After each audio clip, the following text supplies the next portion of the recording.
दोस्तों, एक कल्पना कीजिए, मानो आप किसी रास्ते से घर जा रहे हो और बीच सड़क पर एक भयानक अन्याय को देखते हो और उसके खिलाफ खड़े होने का सोचते हो। ये जानते हुए भी इसकी कीमत आपकी जान भी हो सकती है। क्या फिर भी आप ये साहस करोगे? नहीं ना, क्योंकि ऐसा करने के लिए चाहिए साहस और पराक्रम, जो सिर्फ एक निडर के पास ही आपको मिलेगा। तो आज हम जानेंगे ऐसी ही एक वीर की कहानी जो सिर्फ रामायण में छुपी है, जिसने रावण के साम्राज्य को भी हिलाकर रख दिया था। एक ऐसे योद्धा की कहानी जो रामायण का सबसे अनजाना और अनोखा नायक है। तो स्वागत है दोस्तों आपका हमारे यूट्यूब चैनल नरेटिव स्टोरी पर।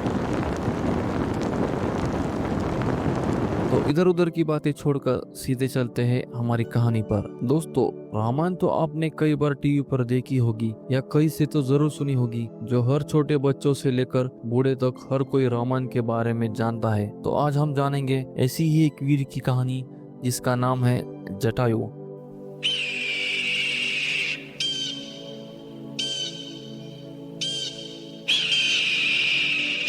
जो रामायण के एक महान पक्षी थे। ये एक ऐसी कहानी है जो साहस, निष्ठा और बलिदान का सुंदर उदाहरण है। इसका साहस हम इंसानों को भी शर्मिंदा कर दे। ये कहानी आपको साहस की परिभाषा बदलने पर मजबूर करेगी। इसलिए वीडियो के अंत तक हमारे साथ जरूर बने रहिए, क्योंकि आखिर में आपको ये पता चलेगा, जब प्रभु श्री राम जटायु से मिले तो जटायु के अंतिम शब्द सुनकर प्रभु श्री राम के भी आंखों से आंसू निकल आए। तो ऐसा जटायु ने क्या कहा, चलिए जानते हैं विस्तार से। जटायु एक गिद्ध जाति के पक्षी थे जो सूर्यदेव के पुत्र और उनके वंशज थे। जटायु भले ही एक पक्षी थे, लेकिन उनके दिल में इंसानियत और सबके प्रति लगाव था। जटायु और उनके भाई संपाति का नाम रामायण की उन घटनाओं में आता है जो ये दिखाती है कि सत्य और धर्म के लिए जान की बाजी लगाना क्या होता है। दोस्तों, जटायु का भाई संपाति, इसकी कहानी थोड़ी अलग है। वो किसी अगली वीडियो में हम जरूर बात करेंगे। अगर आपको संपाति के बारे में कुछ जानना है तो कमेंट में जरूर लिखना, मैं इस पर भी एक वीडियो बनाऊंगा। फिलहाल चलते हैं हमारे कहानी पर। जटायु का जिक्र रामायण के उस भाग में होता है जब रावण माता सीता को चुरा कर लंका ले जा रहे थे। तभी जटायु ने देखा और रावण का विरोध करने लगे। एक वृद्ध पक्षी होने के बावजूद भी उन्होंने रावण से लड़ने का फैसला किया। दोस्तों, क्या आप सोच सकते हो एक पक्षी के लिए कितना मुश्किल हुआ होगा कि एक महान राक्षस से टक्कर लेना जिसे देवता भी डरते थे। फिर भी जटायु ने अपनी पूरी शक्ति और साहस के साथ रावण के रथ को रोका, उनके धनुष को तोड़ा, घोड़ों को मार गिराया और माता सीता को छोड़ने की पूरी कोशिश की। अपने पंख को धर्म की ढाल की तरफ फैलाते हुए उन्होंने रावण से कहा, माता सीता को छोड़ दो, तुम्हारे इस बुरे इरादे में मैं तुम्हें कभी सफल नहीं होने दूंगा। लेकिन रावण जैसे बलवान और चतुर राक्षस के सामने उनका बल कम पड़ गया। रावण ने अपनी तलवार से जटायु के पंख काट दिए और उन्हें मैदान में गिरने पर मजबूर कर दिया।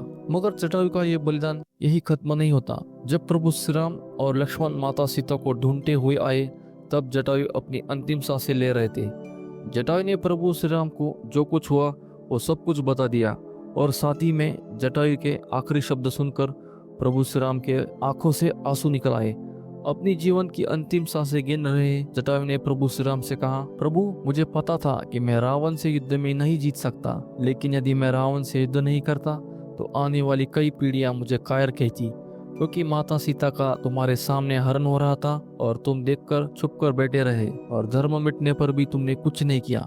इस बात को सुनकर प्रभु श्री राम रो पड़े। अपने जीवन के अंतिम सांस तक जटायु ने धर्म का पालन किया और प्रभु श्री राम को आगे का रास्ता दिखाया।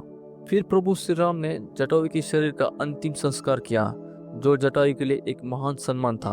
तो दोस्तों, आखिर में जटायु की कहानी हमें ये सिखाती है कि सत्य और धर्म के लिए किसी भी जीव का रंग, रूप या आकार कोई मायने नहीं रखता। एक छोटा सा पक्षी भी जब साहस और समर्पण के साथ लड़ता है तो वो हमेशा के लिए अमर हो जाता है।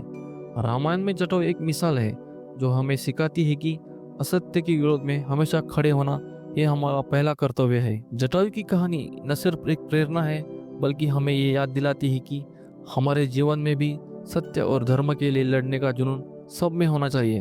अगर आपको जटायु की कहानी ये प्रभावित करती है तो इस वीडियो को एक लाइक करें और अपने दोस्तों के साथ जरूर शेयर करें, और चैनल पर नए हो तो सब्सक्राइब कीजिए। आपका एक लाइक और एक शेयर ये भूला हुआ नायक और लोगों तक पहुंच पाएगा। मिलते हैं अगली वीडियो में एक नई स्टोरी के साथ, तब तक जुड़े रहे हमारे साथ।